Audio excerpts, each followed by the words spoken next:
পিরোজপুরে বৈষম্য বিরোধী ছাত্র আন্দোলনের নেতার বিরুদ্ধে নির্মাণাধীন মডেল মসজিদের সাইটে হামলা, ভাঙচুর ও টাকা ছিনতাইয়ের অভিযোগ উঠেছে।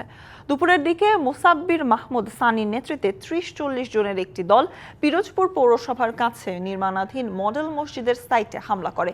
এ সময় হামলাকারীরা স্টাফ ও কর্মচারীদের ঘরে ভাঙচুর চালায় এবং অফিস কক্ষে রাখা ৫ লাখ টাকা ছিনিয়ে নেয়। এর আগেও তাদের কাছে সানি ২০ লাখ টাকা চাঁদা দাবি করেছিলেন বলে অভিযোগ রয়েছে।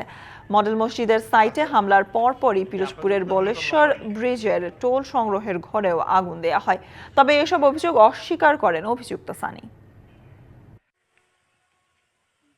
মার্সেলো সানি ভাই পরিচয় দিয়েছিল ছাত্র সংগঠক, সময় রুমের ভিতরে ঢুকে বলতেছে কাজ বন্ধ হইলে আমাদের মারা শুরু করছে। সব মশার বিরুদ্ধে সুরক্ষা দিতে এলো বসুন্ধরা এক্সট্রিম অ্যারোসল। মশার বিরুদ্ধে এক্সট্রিম সুরক্ষা।